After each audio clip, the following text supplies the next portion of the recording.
चलें भाई अब स्टार्ट करते हैं। Sales ledger control account total का अकाउंट बनता है और individual list of balance, individual के टोटल बैलेंस जो होते हैं। कंट्रोल अकाउंट का बैलेंस है 6763 और उसका बैलेंस है 11500। स्टार्ट करता हूँ। A debit balance had been omitted from the list of balance. उसने खुद ही आपको बता दिया कहाँ गलती हुई है, लिस्ट ऑफ बैलेंस। तो अब आप बैलेंस को रिकॉर्ड कर देंगे भाई, रिकॉर्ड बैलेंस 2500। ठीक है भाई। Second, a sum of discount allow had been debited to the debtors account but correct entry had been made in the cash book. अब ज़रा एक चीज़ देख लें आप, ये एरर हुआ है। डिस्काउंट अलाउ डेटर्स के account, debtor apostrophe S account, इसका मतलब है इंडिविजुअल अकाउंट में कहाँ रिकॉर्ड हो गया है, डेबिट साइड पे। अब मैं आपसे एक सवाल पूछता हूँ, डिस्काउंट ट्रेड रिसीवेबल में डिस्काउंट कहाँ जाता है, इधर जाता है, इज दैट राइट?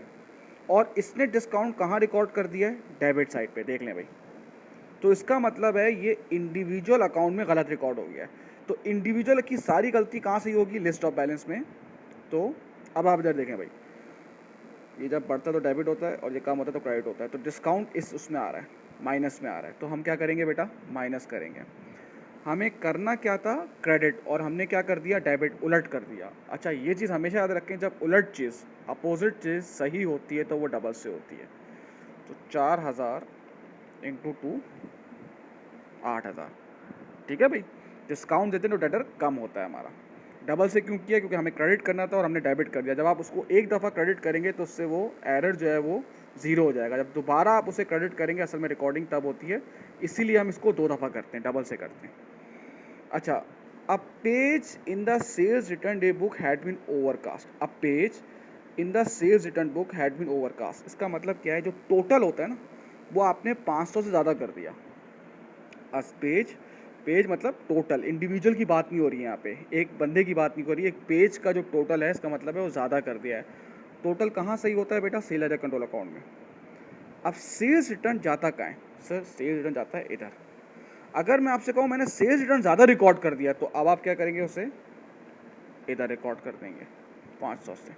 ठीक है ना, ओवर कास्ट कर दिया। अगर अंडर कास्ट होता ना तो मैं उसे क्रेडिट पे रिकॉर्ड करता, जहाँ पे हम सेल्स रिटर्न लेके जाते हैं। लेकिन अगर वो बोला कि सेल्स रिटर्न आपने ज़्यादा रिकॉर्ड कर दिया है कंट्रोल अकाउंट में, तो हम उसको यहाँ कर देंगे ताकि वो रिवर्स हो जाए। फोर्थ देखें भाई, a debit entry had been set off as a counter entry in purchase ledger but no entry had been made in control account. खुद बता दिया कि कहाँ रिकॉर्ड होना चाहिए बेटा, कंट्रोल अकाउंट में रिकॉर्ड नहीं हुआ है, तो हम उसे कंट्रोल अकाउंट में रिकॉर्ड कर देंगे, कॉन्ट्रा करके या क्रेडिटर करके। A sale of 692 had been entered made in the debtors apostrophe s account, individual account as 629। बस यहीं पे रुक गया। इंडिविजुअल में गलत रिकॉर्ड कर दिया। रिकॉर्ड कितने से करना था, 692, मैंने कितने से रिकॉर्ड कर दिया, 629। तो जो डिफरेंस होगा उसको मैं रिकॉर्ड कर दूंगा, सेल्स से हमारा डेटर बढ़ता है। 692 माइनस 629, 692 माइनस 629, 63 से मैं उसे ज़्यादा रिकॉर्ड कर दूंगा। अब इसका आंसर आ रहा है 6063, ये बैलेंस हो गया। ठीक है भाई।